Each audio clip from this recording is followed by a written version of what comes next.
PY passing ವಾಹನಗಳ ಮೇಲೆ RTO ಅಧಿಕಾರಿಗಳ ದಾಳಿ.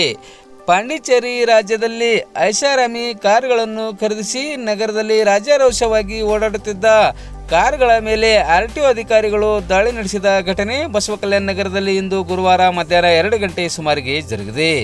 ಬಸವಕಲ್ಯಾಣದಲ್ಲಿರುವ ಸಹಾಯಕ ಪ್ರಾದೇಶಿಕ ಸಾರಿಗೆ ಇಲಾಖೆ ಕಚೇರಿಯ ಹಿರಿಯ ಮೋಟಾರು ವಾಹನ ನಿರೀಕ್ಷಕರುಗಳಾದ ಪರಮಾನಂದ ಸಜ್ಜನ್ ಹಾಗೂ ರಾಜ್ಕುಮಾರ್ ಚಪ್ಟೆ ನೇತೃತ್ವದ ಅಧಿಕಾರಿಗಳ ತಂಡ ಬಸವಕಲ್ಯಾಣ ನಗರದ ತ್ರಿಪುರಾಂತ ಹರಳೆಯ ವೃತ್ತ ಸೇರಿದಂತೆ ವಿವಿಧ ಕಡೆಗಳಲ್ಲಿ ಮಿಂಚಿನ ಕಾರ್ಯಾಚರಣೆ ನಡೆಸಿ ಪಿವೈ ಪಾಸಿಂಗ್ಗಳನ್ನು ಹೊಂದಿರುವ ಕಾರುಗಳ ಮೇಲೆ ದಾಳಿ ನಡೆಸಿದ ಪ್ರಸಂಗ ಜರುಗಿದೆ.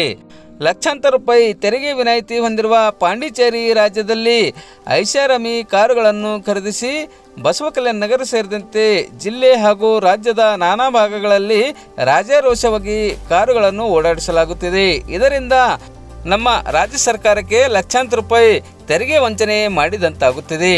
ಕೂಡಲೇ ಪಿವೈ ಪಾಸಿಂಗ್ಗಳನ್ನು ಹೊಂದಿರುವ ಕಾರುಗಳ ಮಾಲೀಕರು ಮುಂದಿನ ಕೆಲವೇ ದಿನಗಳಲ್ಲಿ ನಮ್ಮ ಕಚೇರಿಗೆ ಬಂದು ಕರ್ನಾಟಕ ರಾಜ್ಯ ಸರ್ಕಾರದ ಸಾರಿಗೆ ಇಲಾಖೆಯ ನಿಯಮದಂತೆ ತೆರಿಗೆ ಪಾವತಿ ಮಾಡಿ ಪಿವೈ ಪಾಸಿಂಗ್ನಿಂದ ಸ್ಥಳೀಯ ಪಾಸಿಂಗ್ಗೆ ವರ್ಗಾವಣೆ ಮಾಡಿಕೊಳ್ಳಬೇಕು. ಇಲ್ಲದಿದ್ದರೆ ಪಿವೈ ಪಾಸಿಂಗ್ಗಳನ್ನು ಹೊಂದಿರುವ ವಾಹನಗಳನ್ನು ಜಪ್ತಿ ಮಾಡಿಕೊಂಡು ಅದರ ಮಾಲೀಕರ ವಿರುದ್ಧ ಕಠಿಣ ಕಾನೂನು ಕ್ರಮ ಕೈಗೊಳ್ಳಲಾಗುವುದು ಎಂದು ಅಧಿಕಾರಿಗಳು ವಾಹನ ಮಾಲೀಕರಿಗೆ ನೋಟಿಸ್ ಜಾರಿಗೊಳಿಸುವ ಮೂಲಕ ಎಚ್ಚರಿಕೆ ಸಂದೇಶ ರವಾನಿಸಿದರು.